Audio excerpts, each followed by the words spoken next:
Vice President, and part of Sarah Palin's day today was spent prepping for tomorrow when Sarah and Todd Palin will be deposed under oath in that so-called Troopergate case currently under investigation in Alaska.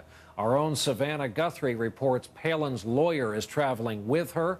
The deposition, along with yesterday's revelation of that new $150,000 wardrobe and her struggle earlier this week to define the job of vice president, have all brought a lot of unwelcome attention to the Palin side of the campaign when McCain, who was in Florida today, is the one trying to get traction with 12 days to go until this election. Today, in an interview, he struck out hard against the Bush administration. Tonight, we continue to air excerpts of our interview from yesterday on the campaign trail in Ohio. Tonight, we talk about terrorism, elitism, and feminism. Back to the notion of terrorists and terrorism. This word has come up in relation to Mr. Ayers. Yes. Hanging out with terrorists, yes. Domestic terrorists. Yes. Are we changing? It's been said that it gives it a vaguely post 9/11 hint, using that word that we don't normally associate with domestic crimes. Are we changing the definition? Are the people who set fire to American cities during the 60s terrorists? Under this definition, is an abortion clinic bomber a terrorist under this definition? Governor? There's no question that Bill Ayers, via his own admittance, was one who sought to destroy our U.S. Capitol and our Pentagon. That is a domestic terrorist. There's no question there. Now, others who would want to engage in harming innocent Americans or facilities that it would be unacceptable to. I don't know if you're going to use the word terrorist there, but it's unacceptable, and it would not be condoned, of course, on our watch. But I don't know if what you're asking is if I regret referring to Bill Ayers as an unrepentant domestic terrorist. I don't regret characterizing him as that. Well, I'm just asking what other categories you would put in there. Abortion clinic bombers, protesters in cities where fires were started, Molotov cocktails were thrown, people died. I would put in that category of Bill Ayers anyone else who would seek to campaign to destroy our United States Capitol and our Pentagon and would seek to destroy innocent Americans. Senator McCain, the head of your campaign. Let me just mention one thing in addition to that. It's not the unrepentant terrorists who stayed on the run from and said as short a time ago as 9/11 that they wish they'd bombed more. His wife was on the top 10 FBI most wanted list. It's the relationship with Mr. Ayers, which Senator Obama has not been forthcoming. That's what Senator Clinton said in their debates. That's what I say. Are you going to keep your promise not to involve Reverend Wright in the campaign? Look, I have not involved Reverend Wright, and people can make up their minds. As again I say about Mr. Ayers, is the full extent of the relationship with Senator Obama is not known, and Senator Obama has not been forthcoming. He has not told the complete truth to the American people, nor did he tell the truth to the American people when he said he would take public financing and signed a piece of paper if I would, back when he was a long-shot candidate. And also, it is not mean-spirited. It is not negative campaigning to ask someone about their record. And Barack Obama does have a record of association with Bill Ayers. I don't think that is off base. In fact, Barack Obama challenged you to bring up Bill Ayers in the debate. Yeah, he asked me to. Governor, what is an elite?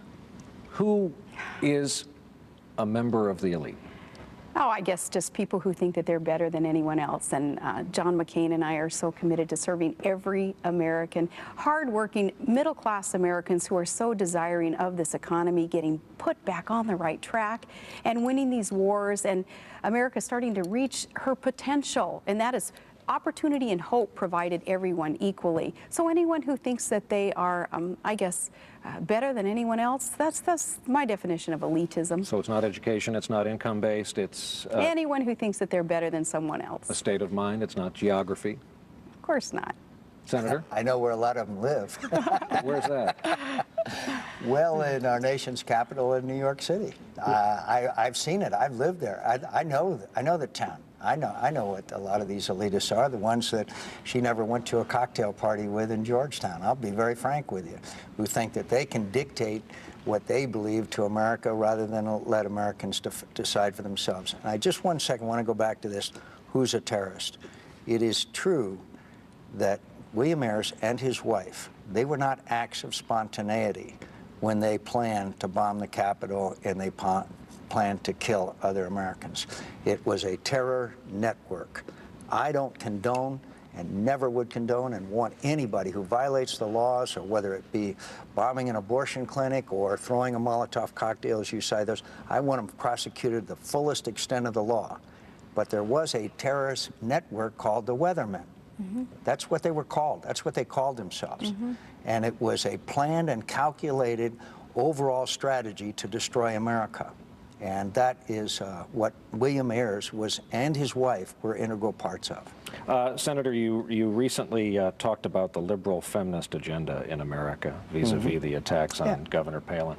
Governor, are you a feminist? I'm not going to label myself anything, Brian, and I think that's what annoys a lot of Americans, especially in a political campaign, is to start trying to label different parts of America, different backgrounds, different. I'm not going to put a label on myself, but I do believe in women's rights. I believe in equal rights, and I am so thankful I was brought up in a family where really gender has never been an issue. I was expected growing up in a family that was very athletic, very active, very much into equal opportunities and education and everything else. I was expected to do the same thing that the guys were doing, and that has been a good foundation too for me in the position that I'm in now as his running mate, understanding that, hey, gender's not, this isn't going to hold me back. In fact, it's time for women to be provided that opportunity to finally shatter that highest and hardest glass ceiling that is still in place in America's political system. But we're going to shatter that because I think more and more American women are recognizing, right on, we've got someone whom we can believe in also, someone who is committed to putting our country first, who recognizes the life-family balance that's so necessary as we try to progress our families and the businesses that we own. We recognize that they can see in me someone committed to protecting our small businesses so that more jobs can be created, someone who is committed also to supporting John McCain in the strategies that we need in place to win these wars so that our families, our children are safe in this homeland.